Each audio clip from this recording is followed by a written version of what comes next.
My name is Proctor Zres Vorn, and in 3,000 cycles of service, I have never once doubted the exam. Until today.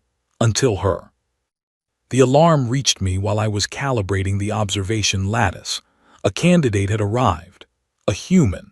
My two assistants, young officers barely past their first molt, began to laugh before I even read the file. I did not laugh. Laughter is what came before mistakes, and I had learned across a very long life that mistakes in this chamber were not the kind one survived. I pulled up the candidate profile on the glass display. Her name was Alina Marsh. She was 34 standard years old by her own planet's measure. She was a teacher of mathematics and a researcher of how minds think about thinking. She had no mechanical parts inside her body, no neural attachments, no memory boosters, no chemical aids. She was, by every measure the concordance recognized, one of the most ordinary creatures ever to request entry into the sovereign cognition exam. My younger assistant, a pale green officer named Trell, leaned over my shoulder and made a clicking sound that passed for amusement among our kind. He asked how long I thought she would last. I did not answer him. I was still reading. The first contact notes from the human homeworld were strange. Unlike most species files, which gave tidy lists of strengths and weaknesses, the humans had been marked with a long string of words that read more like warnings than descriptions. Emotionally unpredictable, cooperatively illogical, prone to humor in situations of great danger, refuses to accept stated limitations. That last line was underlined in the report, which meant a first contact officer had felt it was important enough to emphasize by hand. I had read many species files in my career. I had never seen that particular warning before. Trell was still making his clicking sound. I turned slowly and looked at him with the full weight of my 8 eyes. He stopped clicking. I told him to prepare the chamber. I told him to run the safety checks 3 times, not twice. I told him that whatever he thought he knew about this candidate, he should forget it before she stepped through the door, because assumptions were how proctors ended their careers early. He bowed and hurried away. I sat alone with the file for a long moment. The exam had been built across 40,000 cycles by the finest minds of the concordance. It was not merely difficult. It was designed, very carefully and very deliberately, to find the precise point at which any sapient mind would break. Some species broke from exhaustion, some from paradox, some from the weight of emotions they had never learned to carry. Some from the cold, empty silence of the null section, where meaning itself became a test of survival.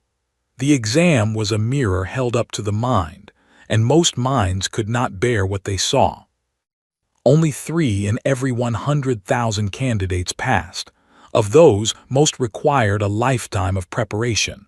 Monks, scholars, the chosen ones of their entire civilizations, raised from infancy for this single moment. And now, here, walking down the corridor toward my chamber, was a woman who taught mathematics to teenagers on a small blue planet, carrying what her file described as a cup of hot bitter liquid called coffee. I heard the door slide open behind me. I turned. She was smaller than I expected. Humans always were, I suppose, but there was something about this one that made her seem even smaller. She wore a dark green sweater. Her hair was brown and tied back with a simple cloth band. She carried a steaming paper cup in her left hand and a worn leather bag over her right shoulder. She looked like someone who had wandered into the wrong building and was about to ask for directions. She looked at me, she smiled. She said, "I hope I am not late. The transport took longer than I thought." I told her she was on time. My translator carried my voice across to her in her own language. She seemed pleased by this, as if meeting a proctor from the Concordance Cognitive Bureau were a small, pleasant surprise rather than the most important event of her life. I asked her if she was prepared. She tilted her head and thought about the question. Then she said, "I don't know. I suppose I will find out in there." She lifted her paper cup slightly. "Is it all right if I bring this in? It helps me think." I should have said no. The rules were very clear about outside materials, But something about the way she asked, so simply and without any trick, made me say yes before I had even considered the question. She thanked me. My assistant Trell returned with the sealed chamber key. He stared at her for longer than was polite. She smiled at him too. He almost dropped the key. I led her to the entrance of the chamber. The door was a slab of quantum-stabilized crystal, and it hummed faintly as we approached. Through the door, the chamber waited. A small room, no larger than her office on Earth, but inside that room, time bent and thought sharpened into a blade, and the walls listened to every beat of the candidate's heart. It was the most dangerous room in the known galaxy, and most who entered it came out changed, if they came out at all. I explained the rules. I told her the exam had 12 sections. I told her each section tested a different capacity of the mind, and that she was permitted to attempt them in any order she wished, though almost all candidates chose to go in sequence because the later sections assumed completion of the earlier ones. I told her that the internal clock would give her 72 hours of subjective time, though the external clock would move only a few seconds. I told her that if she wished to stop, she need only speak the word withdraw, and the chamber would release her at once, and no shame would be recorded against her name. She listened carefully. She nodded at each point. When I finished, she asked me only one question. She asked, "What happens to the people who do not pass?" I was quiet for a moment. I told her the truth. I told her that some of them emerged unable to speak for a long time afterward, that some emerged changed in ways that required great care from their families and their physicians, that some did not emerge at all, their minds lost inside the chamber, though their bodies were recovered and returned home with honor. She nodded slowly. She did not look afraid. She looked thoughtful, the way a person looks when they are being told a sad story about someone they have never met. She said, "Thank you for telling me the truth. Most people try to soften that kind of thing." She stepped toward the door. She paused. She turned back and looked at me. She said, "Proctor Vorn, I have one thing to ask. If I do not come out, would you make sure someone tells my grandmother that I loved her very much and that I thought of her at the end? Her name is Margaret.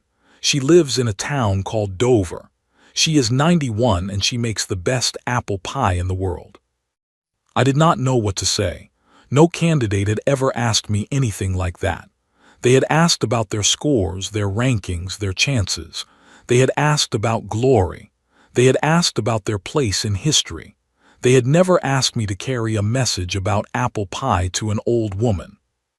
I told her I would. I told her I promised. She smiled at me again.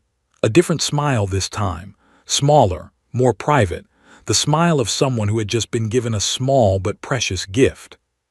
She said, "All right then, let's see what you have built." She walked into the chamber. The door slid shut behind her. The seals engaged. The observation lattice lit up, showing me her outline in soft blue light against the chamber walls. I sat down at the observation station. Trell stood beside me, silent now. His clicking was long gone. The chamber hummed to life. The internal clock began to tick. The first question of Section 1 appeared on the wall before Elena Marsh, projected in light, written in her own language, a question designed to tangle the minds of creatures who had spent 10,000 cycles preparing for it. Elena Marsh sat down on the single chair provided. She set her cup of coffee on the floor beside her. She reached into her leather bag and pulled out, of all things, a yellow pencil. A simple wooden pencil, the kind I had seen in first contact photographs of human schoolchildren. She looked at the question. She laughed. Out loud. She laughed in the exam chamber. I heard Trell make a small strangled sound beside me. I did not move. I did not speak. I watched her pick up her pencil and begin to write, in handwriting so messy that my translator struggled to parse it, right across the surface of the chamber wall where her answer was meant to appear. She wrote quickly. She paused. She tapped the pencil against her cheek. She wrote again. She crossed something out and giggled at herself and wrote it a different way. She looked, for all the world, like a university student working through a puzzle at a kitchen table on a quiet Sunday afternoon. In the corner of my display, the external clock had not yet moved. Not by a single tick. She finished the first question. I watched her read her own answer, nod slightly as if approving of her work, and turn her attention to the second question. The second question was the one that had undone the great Zelnari philosopher Kashvarun in the last cycle, a 7-layered paradox about the nature of self-awareness in systems that observe themselves. Kashvarun had stared at it for 40 internal hours before quietly asking to withdraw. Elena Marsh looked at it for perhaps 10 seconds. Then she wrote 3 words on the wall. She underlined them. She moved on. I leaned forward in my seat. My carapace made a faint sound against the chair. Trell whispered something I did not quite hear. I asked him to repeat it. He said he thought she was cheating. He said it must be some kind of trick.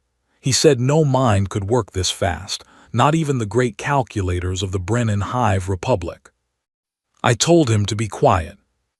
I watched her work. She moved through the first section the way a person walks through a garden they have visited many times. She knew where the paths turned. She knew which flowers to stop and look at and which ones to walk past. She had not prepared for this exam, not in any way the concordance would recognize, but somehow, in her small, ordinary life on her small blue planet, she had already done the work. By the end of what would have been the first hour for any other candidate, she had finished Section 1 entirely. She stood up, she stretched. She picked up her coffee, took a sip, and made a small face because it had gone slightly cold. She sat back down. And then, because I am telling you the truth, and I will not soften it, she did something I have never seen any candidate do in 3,000 cycles. She opened Section 2 and began writing small notes in the margins of the questions, little comments, little observations. My translator caught some of them as she wrote. Next to one question she wrote, "Oh, this one is clever." Next to another she wrote, "Whoever designed this must have been tired that day." Next to a third, simply cute. Trell was making a sound now like a small animal that had been stepped on. I could not make him stop. I could barely breathe myself. The external clock had still not moved. She was annotating the exam. She was annotating the most difficult examination in known space, as if it were a homework assignment from one of her students, and she had been asked to give it kind but honest feedback. I watched her work. I watched her drink her cold coffee and laugh quietly at her own notes, and tap her pencil against her cheek and solve problem after problem that had been designed across 40,000 cycles, to be unsolvable by any mind that had not been trained for a lifetime. And I understood in a slow, terrible, wonderful way that I was watching something that had never happened before, not in my career, not in my predecessor's career, not in the career of any proctor ever recorded. I was watching a human being, with no training and no preparation, holding a cup of cold coffee and a yellow pencil, taking apart the exam the way a child takes apart a puzzle on a rainy afternoon. And she was only on Section 2. She had 10 more to go. And the clock still had not moved. I leaned back in my seat. I did not know whether to feel afraid or amazed. Perhaps both. Perhaps they were the same thing when the mind had no frame left to hold them. I did the only thing I could think to do. I opened a secure channel to the Bureau. I requested an emergency review board to observe the remaining sections in real time. The senior clerk on the other end asked if there was a problem with the candidate, a failure state, a breach of chamber protocol. I told her no, there was no failure, there was no breach. I told her we were going to need a bigger observation room, because what was happening inside that chamber was going to change the concordance, and I was the only one watching it so far, and the human, the small woman with the pencil and the cold coffee, had not even finished her first morning of work. I turned back to the display. Elena Marsh had just finished Section 2. She was reaching for Section 3. She was smiling. Section 3 arrived on her chamber wall in shifting colors and strange geometric forms. It was called the paradox of mirrors, though the humans would have no way of knowing that name. It was a section designed by a committee of 16 species over a period of 4,000 cycles. Its purpose was to give the candidate a series of logical statements that appeared perfectly sound, each one leading into the next, until the candidate realized, usually around the 10th statement, that the entire structure was built on an impossibility. At that point, most minds froze. They could not accept the contradiction. They could not reject it either, because every individual step had been logically valid. They simply stopped, stuck between two truths that could not both exist. I had seen candidates sit in front of this section for entire subjective weeks, unmoving, unspeaking, trying to find a way through a wall that had no door. Alina Marsh read the first statement. She nodded. She read the second. She nodded again. She read the third and then the fourth, and by the seventh she had set down her pencil entirely and was simply watching the statements appear on the wall with the calm attention of a person watching a film. When the 10th statement appeared, she smiled. She did not freeze. She picked up her pencil. She flipped to the back of her answer sheet. She wrote one single sentence, closed the sheet, and stood up to stretch. I could not read her answer from my station. The chamber only revealed answers upon section completion. But I saw the section scoring lattice begin to resolve, and my 8 eyes widened as the green pass indicator lit up across every metric. Trell had now stopped making any sound at all.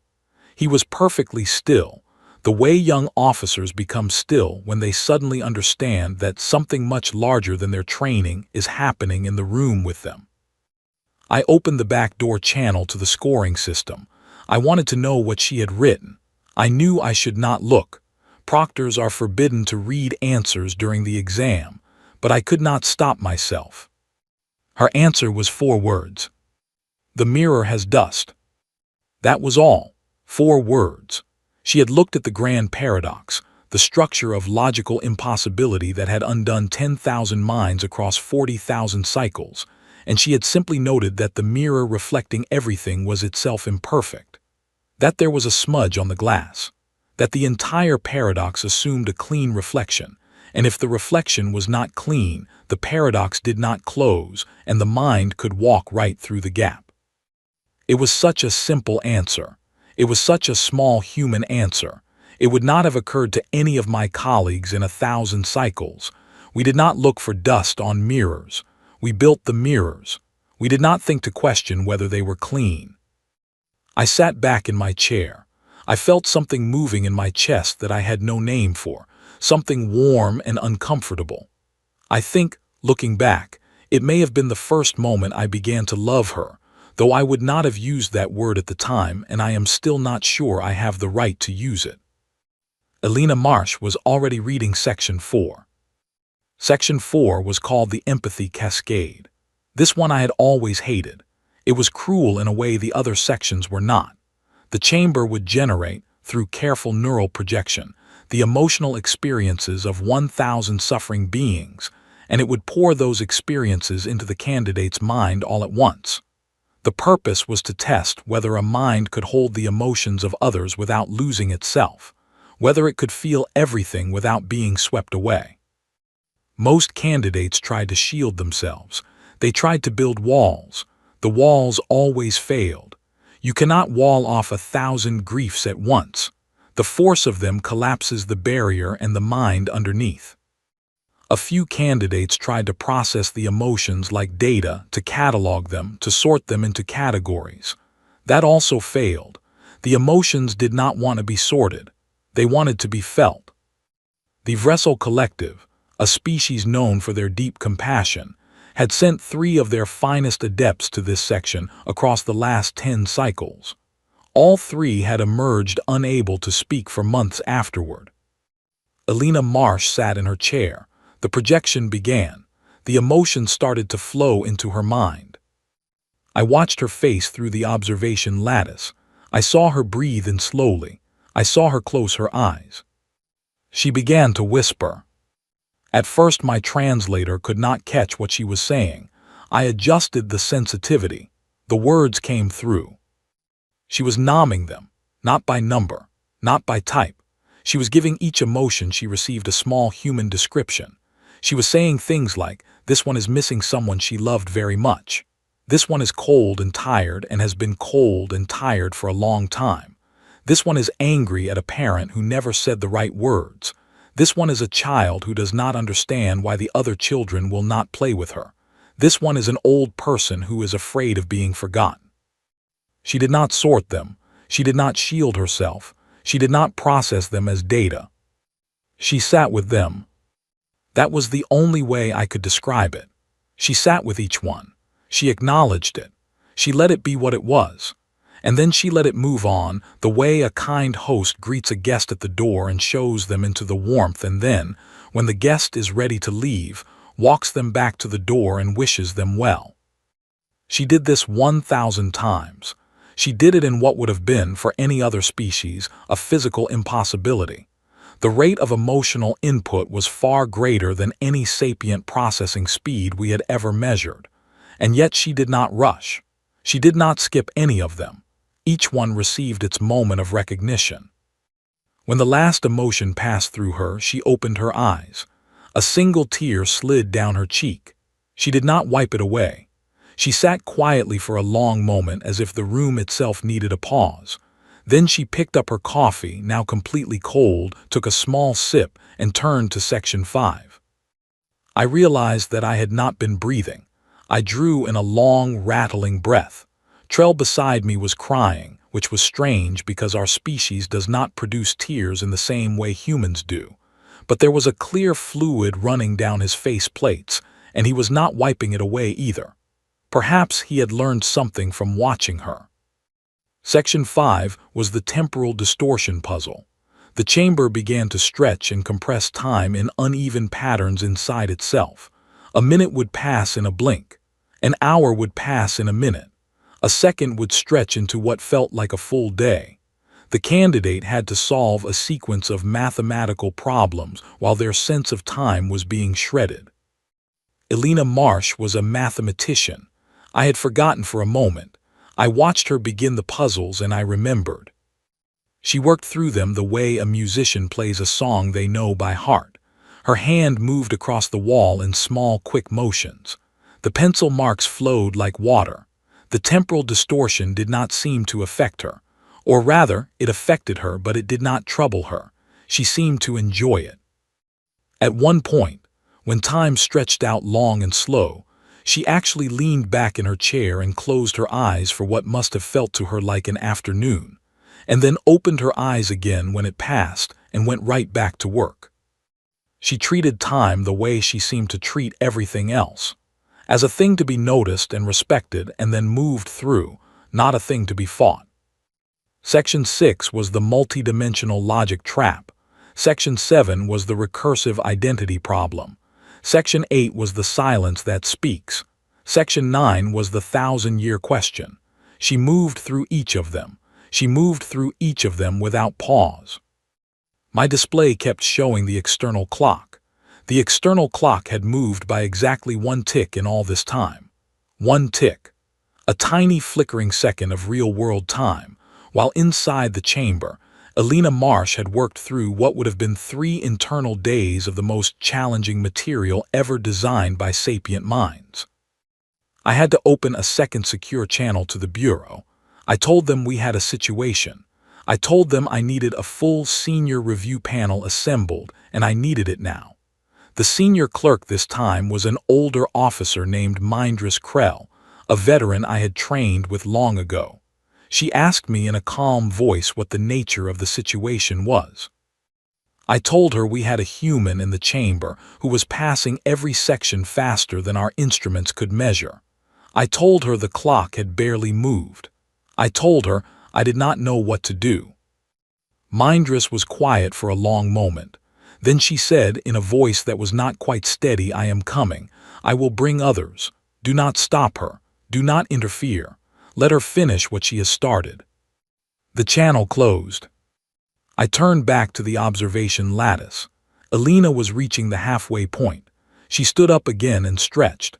She walked a small circle around her chair. She rolled her shoulders. She took another sip of coffee, made the same small face at how cold it had become, and then laughed softly to herself as if sharing a private joke with her coffee cup. Then she sat back down and opened Section 10. Section 10 was the null section.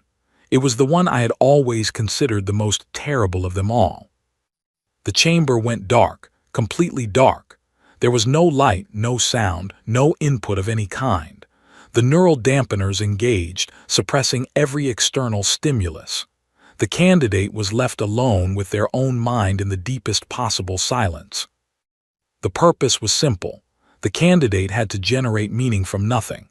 They had to prove that their consciousness could produce coherent thought without any external anchor. Most minds could not do this. Most minds, deprived of input, began to hallucinate within minutes. Within hours, they began to fragment.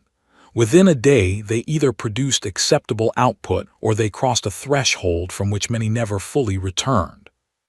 Alina Marsh sat in the darkness. I could see her only through thermal imaging now. She was a small, warm shape on the display. She was quiet for a long time. Then she began to hum. A soft melody, something from her planet, something her grandmother must have hummed to her when she was small, perhaps. A lullaby, a folk song. I did not know. My translator could not identify it because it was not a language. It was just sound, warm and simple and unhurried. She hummed for what must have been hours of internal time. Then she began to speak, softly, to herself. She began to tell herself a story. It was a simple story. It was about a girl who lived on a blue planet and looked up at the stars at night. The girl wanted to know what was out there. The girl grew up. The girl became a teacher. The girl taught other children about numbers, because numbers were one of the few languages that reached across the dark between the stars. The girl never stopped looking up at the sky. She never stopped wondering. And one day, a ship came from the stars, and it asked for a volunteer, and the girl raised her hand. Because she had spent her whole life getting ready for a question she did not know anyone would ever ask. Alina Marsh told herself this story in the dark. She was not performing it for me. She did not know I could hear her. She was telling it to herself, the way humans sometimes do when they need to remember who they are. The null section sensors began to behave strangely. The meaning density readings began to climb past the normal threshold, climb past the upper limit, climb past the theoretical maximum the section had ever been designed to measure. The section began to overflow. I had never seen this happen. I did not even know it was possible. The chamber itself was buckling slightly around the edges of its readings, as if Alina Marsh were pouring more meaning into the void than the void could hold. Alarms began to trigger, soft, gentle alarms, the kind that were never meant to go off. Trell looked at me with a kind of terror. I waved him to silence. The null section issued the pass indicator.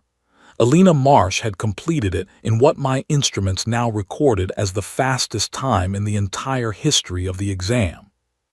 The chamber returned to normal lighting. Alina opened her eyes. She wiped a tear from her cheek, smiled a small private smile, and reached for Section 11. Behind me, the doors of the observation room slid open. Mindress Krell entered, followed by 6 senior officers of the Bureau. They stopped in the doorway. They stared at the lattice. No one spoke. Alina Marsh picked up her pencil. She began to write. And the external clock in all this time had moved by only 3 ticks. Section 11 was called the question of the self. I had always thought it was misnamed. It should have been called the question of the many, because the section did not ask the candidate who they were. It asked them who they were not.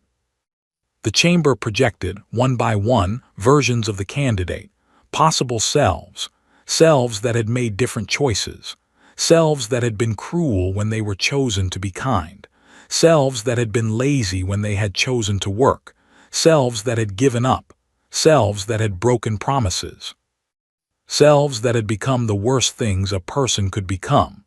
Each possible self was rendered in perfect detail, with a full history and a full interior life, and each one stood before the candidate and asked a single question.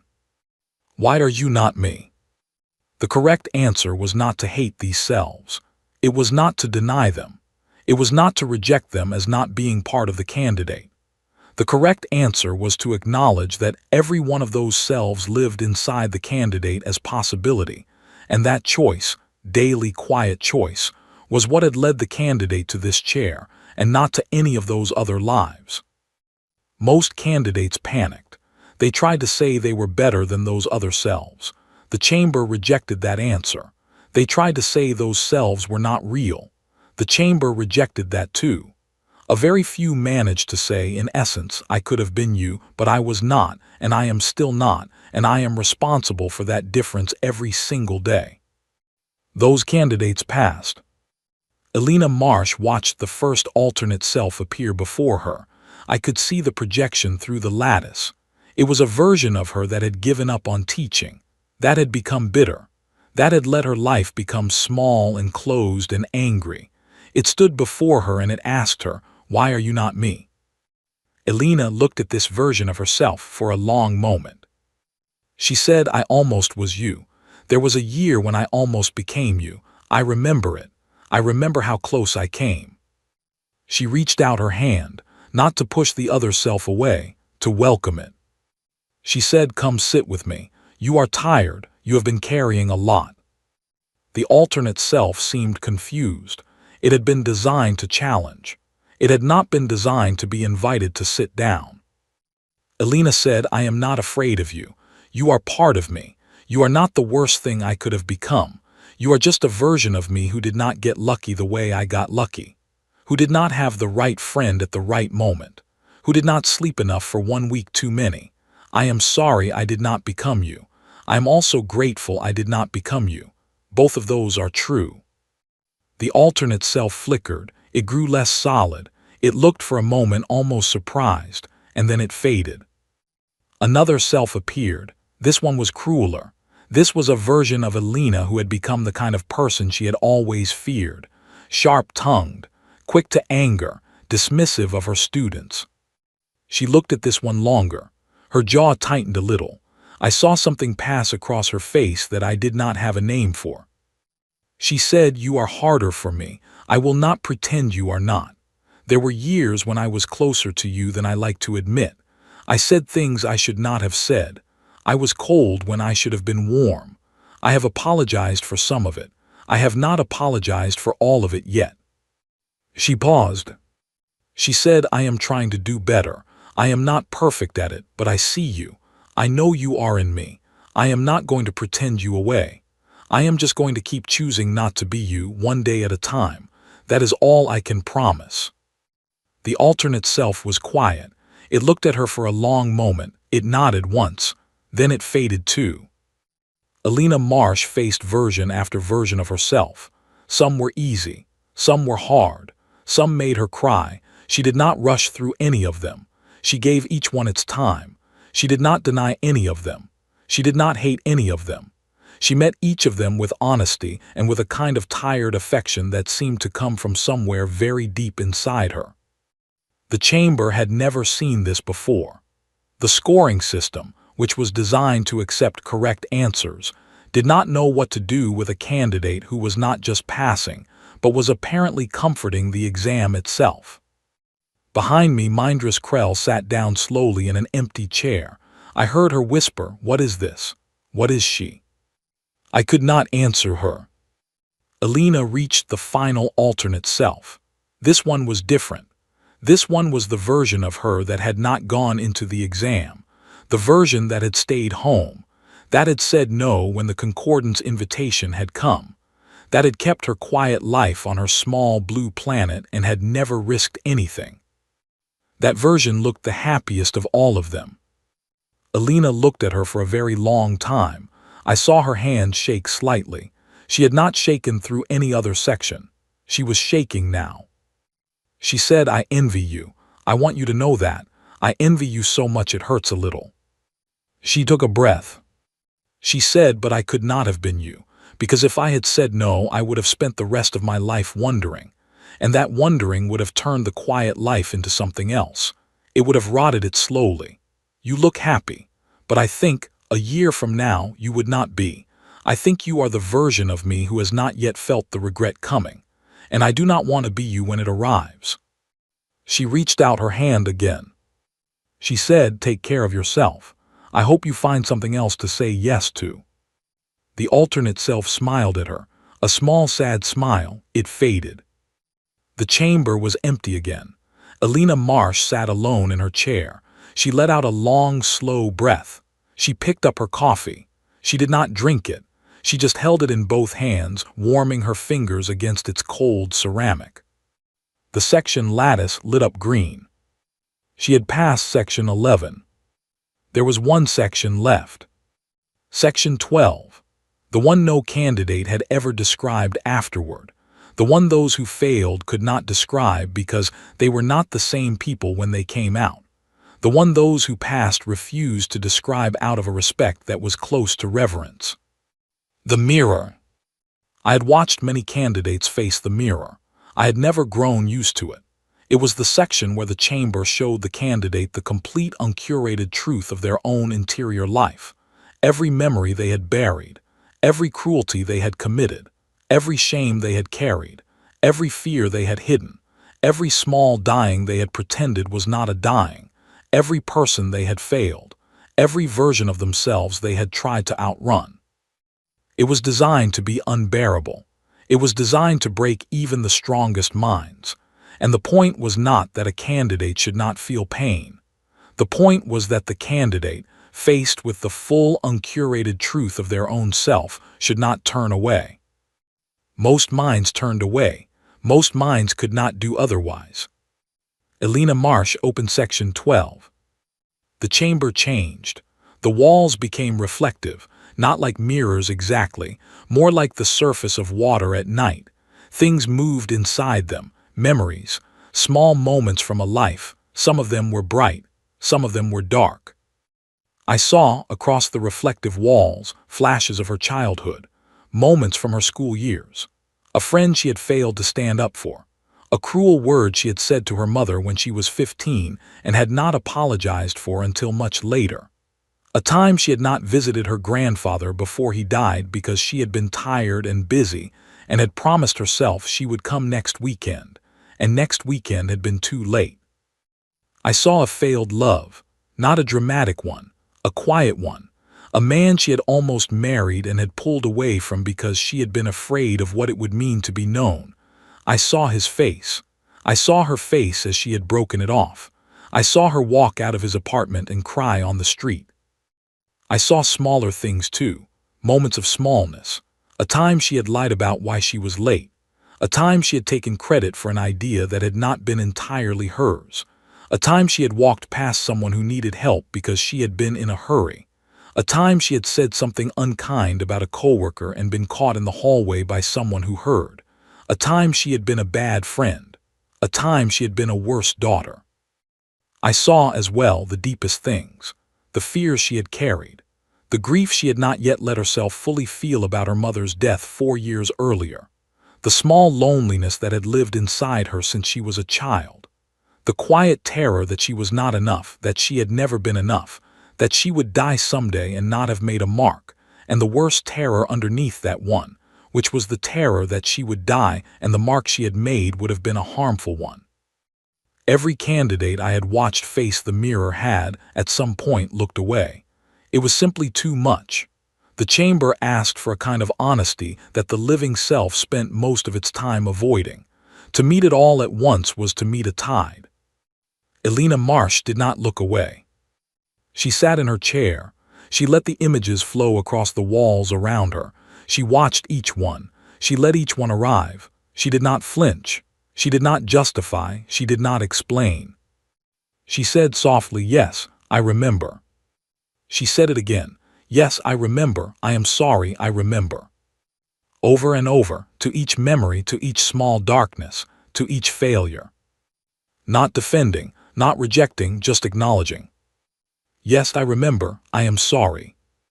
And then, near the end, when the deepest things came, the grief and the fears and the terrors that she had not spoken aloud even to herself, she did something I had not seen any candidate do in the mirror.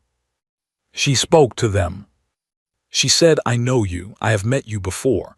I have met you many times in the middle of the night, in long drives by myself, in the quiet moments when I thought no one was watching. You have come to visit me my whole life. I know you are part of me. I am not angry at you anymore. I am not fighting you anymore. You are welcome here. You can stay as long as you need. The mirror began to do something I had never seen. It began to dim. The reflective walls grew softer. The images grew gentler. It was as if the chamber itself did not know what to do with a mind that had already made peace with the thing the chamber was designed to reveal. Elena Marsh stood up from her chair. She walked to the wall, she reached out her hand, she touched the mirror. She said, you are not my enemy. You are just the parts of me that I have not yet made friends with. We have a little more work to do, you and I, but not today. Today I have done enough. Today I am telling you, thank you for being part of me. Thank you for helping me know who I am. The mirror went still. It was no longer a mirror. It was a wall, a simple, smooth wall. The section reported its completion. The scoring lattice did not light up in green. It lit up in a color I had never seen before, a soft, warm gold. Behind me in the observation room, no one was speaking. No one was moving. Mindress Krell had her hands over her mouth. Two of the senior officers were crying. Trell was looking at the floor, very still. Elena Marsh walked back to her chair. She sat down. She looked very tired. She also looked, somehow, lighter. As if she had set something down she had been carrying her whole life without knowing it. She picked up her answer packet. She gathered up her notes. She reached into her bag and pulled out a second pencil, a red one. She wrote something on the last page of the packet. She stood up. She walked to the submission slot at the front of the chamber. She placed the packet inside. The slot closed. The packet was sealed. The exam was complete. The external clock read 3 ticks. 3 ticks from the moment she had walked into the chamber. 3 seconds of external time. And inside the chamber, a woman had walked through a journey that should have taken 3 days of subjective experience for any other candidate, and she had walked through it in the slow, careful way of someone visiting a place they had known their whole life. The chamber door slid open. Elena Marsh walked out. She was carrying her leather bag over her shoulder. Her paper cup of coffee had been left behind on the floor. Her hair was a little messier than it had been when she went in. Her eyes were a little red. She looked at me. She said the exam was lovely. Please tell whoever designed it that they are trying too hard. Minds do not break when you love them enough to listen. I hope that is all right to say. I could not speak. I watched her walk across the observation room. I watched her nod politely at the senior officers, who were all staring at her as if she were something they had never seen before, which she was. I watched Mindress Krell reach out and touch her arm as she passed, not to stop her, just to make sure she was real. Elena smiled at her. She said, "It is all right, I am all right." She walked out of the observation room, into the corridor beyond. The door slid shut behind her. The room was silent.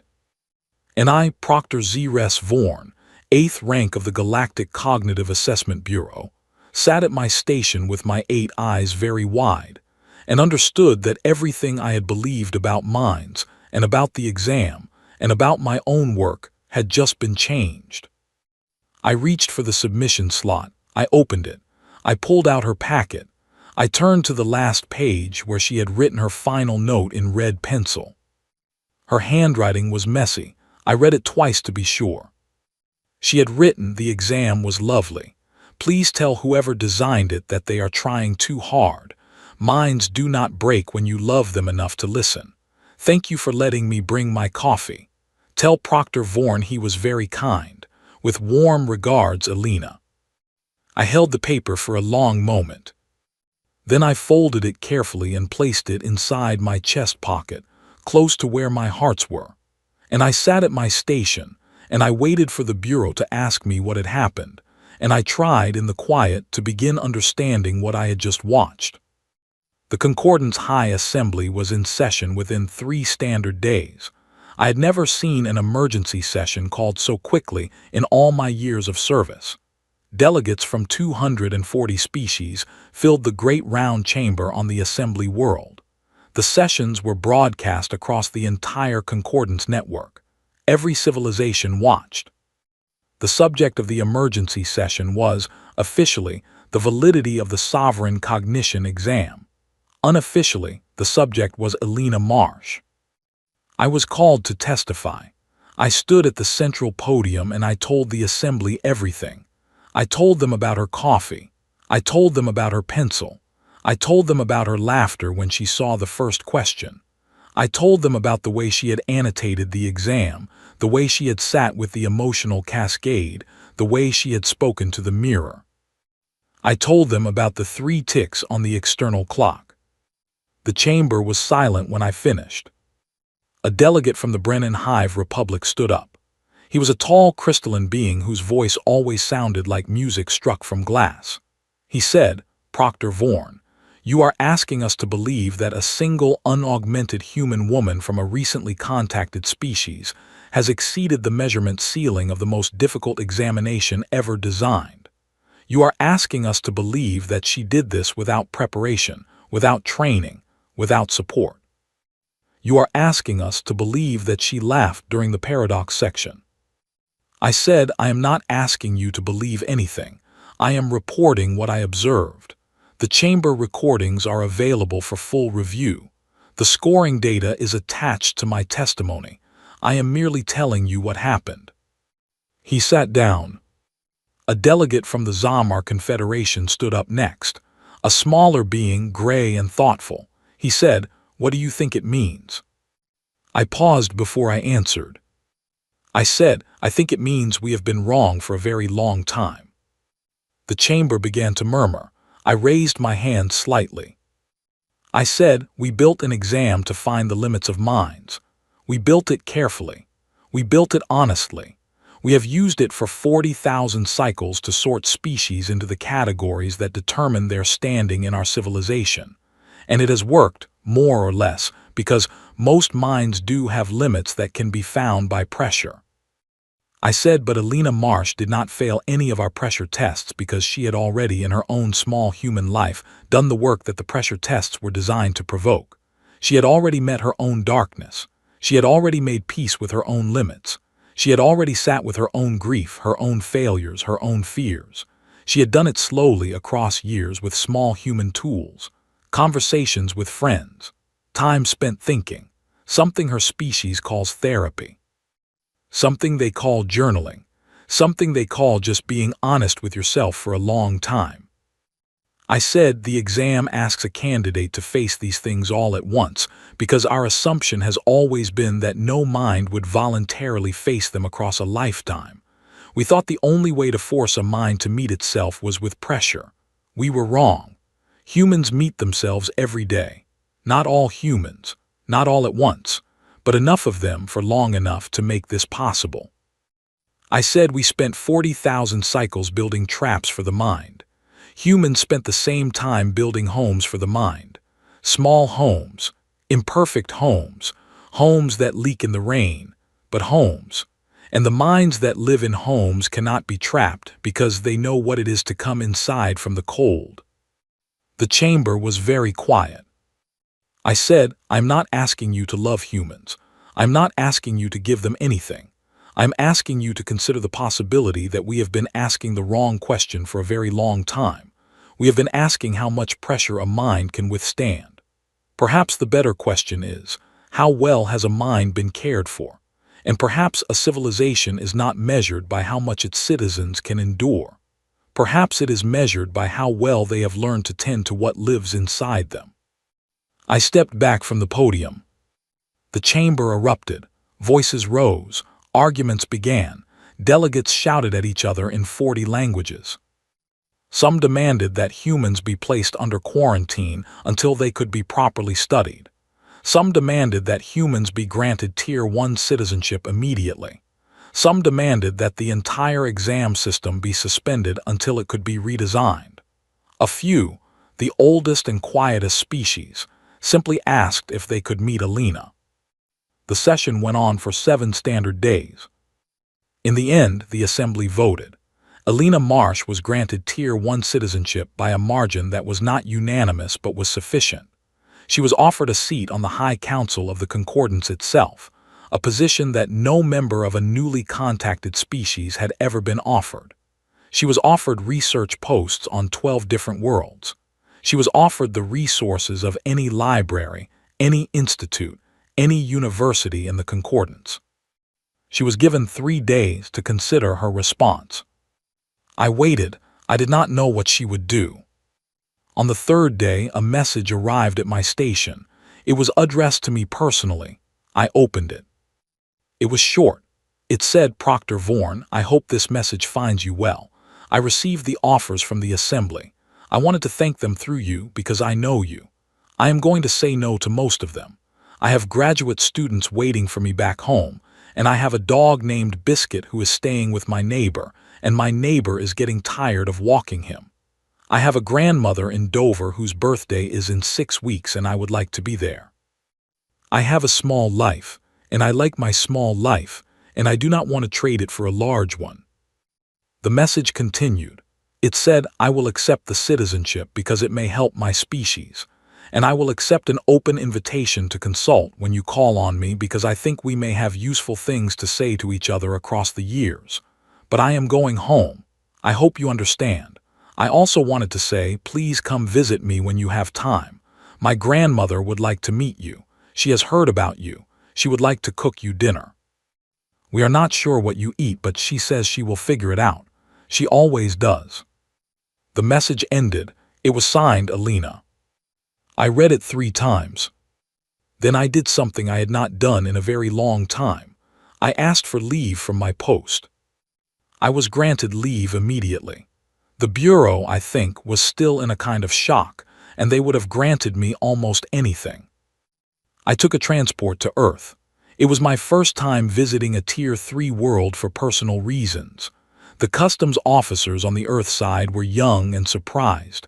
They processed my entry quickly. They asked if I needed an escort. I told them no.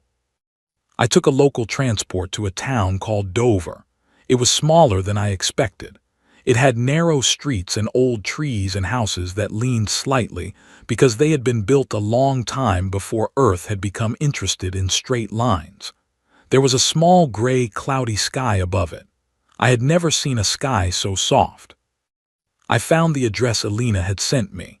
It was a small cottage with a red door and a garden with flowers I did not recognize. A small brown dog was sleeping on the front step. The dog opened one eye as I approached. It considered me for a moment.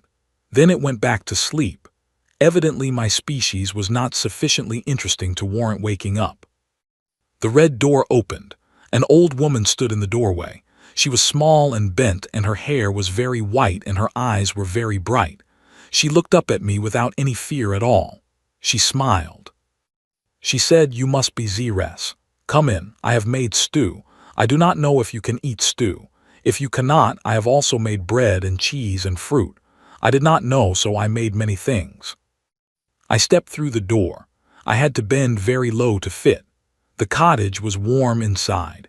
It smelled of cooking and of something else, something I would later learn was called wood smoke from a small fireplace. Alina came down the stairs. She was wearing a different sweater, a blue one this time, and her hair was down. She saw me and she laughed, which is a thing she did often, I was beginning to realize. She said, "You came. I was not sure if you would." I said, "Your grandmother invited me." Her grandmother said, "Of course he came. A proper invitation to dinner is not a thing one refuses. She is teaching you, Alina. Proper manners are important." Alina laughed again. She led me into the small kitchen. The dog, Biscuit, had decided now that I was worth following, and he came after us and sat by my foot and looked up at me with an expression I did not understand. We ate dinner. Alina's grandmother, whose name was Margaret, had prepared the most remarkable spread of human foods I had ever attempted. I could eat some of it. I could not eat other things. Margaret watched me carefully and noted what worked and what did not, and she said she would remember for next time. Alina smiled at her and said, "Next time," she said, as if my visits were already a regular thing. We talked for a long time. Margaret asked me about my home world. I tried to describe it. She listened with the attention of someone who had not had many stories told to her lately and was grateful for any new ones. Alina asked me about the aftermath of the exam. I told her about the assembly session. I told her what I had said at the podium. She was quiet for a long moment. Then she said that was a kind thing to say. I said it was the truth. She said kind truths are still kind. After dinner, Margaret went to bed early. She said we young people should stay up and talk. I was, by my species measure, over 2,000 years old, but I did not correct her. It seemed she meant something by young that had little to do with age. Alina and I sat in the small living room. A fire was going in the fireplace. Biscuit was asleep on a rug. Through the window I could see the stars just beginning to come out over the little English town. I asked her the question I had been carrying for many weeks. I asked her, "How did you do it?" She was quiet. She looked into the fire. She said, "I do not think I did anything. I just did not try to beat the exam. I tried to be in it. The way you would be in a long conversation. The way you would be in a walk with a friend. I do not think of my mind as something to be defended. I think of it as a place I live. And I have been learning slowly for a long time how to live there better." She paused. She said, "My mother died 4 years ago. It was not sudden. She was ill for a long time. I sat with her for the last 6 months. I watched her make peace with things, big things and small things. I watched her say goodbye to her fears. It changed me. It taught me that the work of becoming yourself is the work of a life, not a moment. There is no test you can give someone that they have not already in some way been taking every day they have been alive." She looked at me. She said the exam did not test me. It just showed me to myself. And I had been in the room with myself for a long time already, so there was not much surprise. I thought about this for a long moment. I said, "We will need to rebuild the exam." She said I would not rebuild it. I would stop giving it. I would ask species instead to show us how they have cared for their minds across their history, their poems, their songs, their stories, their friendships, their practices of grief, their small homes for the heart. You would learn more from a civilization's quiet habits than from any hour of pressure. I thought about this for a long moment too. I said, "I think I am going to resign from my post." She said, "What will you do?" I said, "I think I am going to study humans, not your technology, not your biology. I am going to study your quiet habits. I am going to learn what you do when no one is watching. I am going to learn how you have made peace with yourselves in all your small, messy, imperfect ways. I think there is something in it that the concordance has forgotten. Or perhaps we never knew. Perhaps we skipped past it in our hurry to be excellent." She smiled. She said, "I will help you. I am not the only human who has done this work. There are many of us. Most of us are not as lucky as I have been, but we are here. We are trying. Come visit any of us. We will talk to you. We will tell you what we know." I did not speak for a while. I watched the fire. I said, "Alina, I am very old. I have given my life to the exam. I was proud of my work. I thought it was important. And now I am here in your grandmother's cottage on a small planet, and I am wondering if I wasted a very long time." She was quiet. Then she said, "Zres, no time spent trying to understand a mind is wasted. You were looking for something important. You were looking in the wrong place. That is not a waste. That is how looking works sometimes. You find the thing by first looking everywhere it is not."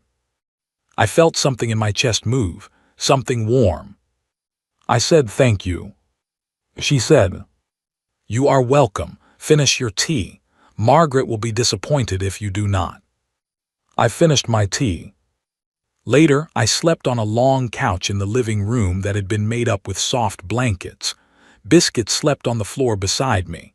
I listened to the small noises of the human cottage, the fire settling, the wind against the windows, the old clock on the mantel ticking in a rhythm that was almost like breath.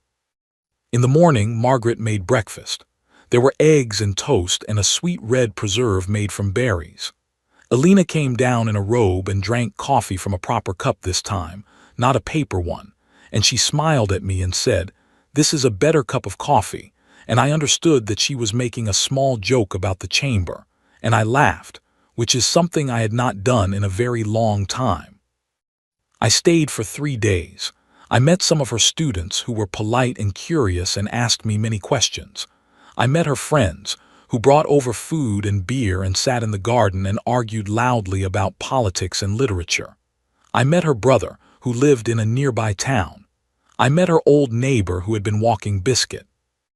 I learned things I did not know I needed to learn. I learned that humans spend a great deal of time doing apparently useless things that turn out, on closer inspection, not to be useless at all. They sit with each other. They cook for each other. They tell each other the same old jokes and laugh every time as if they had never heard them. They forgive each other in small, repeated ways. They remember birthdays. They hold grudges and then slowly, without ceremony, let most of them go. They tend to their minds. They tend to each other's minds. They do it all the time. They do not even notice they are doing it. On the 4th day, I returned to my transport. Alina and Margaret came to the station to see me off. Margaret gave me a jar of her apple preserves, wrapped in cloth, which she said I should eat if my stomach agreed with it, and which I should keep as a souvenir if it did not. Alina gave me a small book. It was old. It had been her mother's. I asked her what it was. She said, "It is poetry. I do not know if your species writes poetry. I think you might like it, or you might not, but I wanted you to have it." I took the book. I put it carefully inside my coat. I boarded the transport. I looked out the window. I saw the two of them standing on the platform, an old woman and a younger woman, small and ordinary and luminous in the way of small, ordinary things. I waved. Alina waved back. Margaret waved too, more slowly, as if waving were a thing she had almost forgotten how to do. The transport lifted off. I returned to my station. I submitted my resignation 2 days later. The Bureau accepted it, though they asked me to remain available as a consultant, which I agreed to do. They also asked me to write a full account of what I had observed in the chamber, and of my subsequent visit to Earth, and of my conclusions. They asked me to take my time. I have been writing it ever since. I sit now, many cycles later, in a small office on a quiet world where I have chosen to spend my final years. I have studied humans. I have learned much. I have not learned everything. I do not think I will learn everything before I die. But I have learned enough to know that the Concordance has much still to learn, and that we will be better when we learn it. Alina and I remained in contact across the years. She visited the Concordance a few times in a consulting role when we were trying to rebuild the exam. She was helpful. She was also insistent that we should not rebuild it at all. In the end, we reached a compromise. The old exam was retired. A new assessment was developed, one that looked not for the limits of a mind, but for the care that a civilization had taken with its minds. Species began to be invited to share their practices, their grief rituals, their forms of friendship, their ways of making peace with themselves.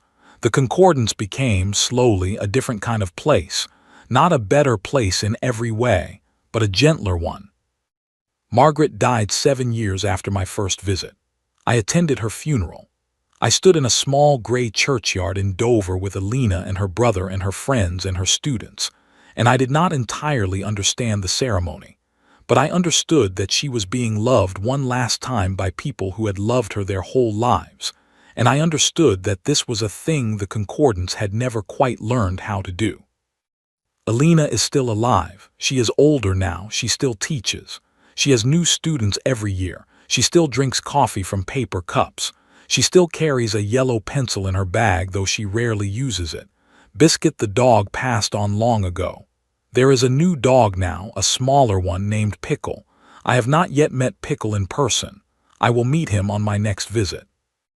I keep Alina's note from the exam in a small frame on my desk. The red pencil has faded slightly over the years. The paper is yellowed, but the words are still readable. The exam was lovely. Please tell whoever designed it that they are trying too hard. Minds do not break when you love them enough to listen. Thank you for letting me bring my coffee. Tell Proctor Vorn he was very kind. With warm regards, Alina. I read it most mornings. I think often about those 3 ticks of the clock, 3 seconds of external time. It is a small measure. It means very little in the great span of the concordance.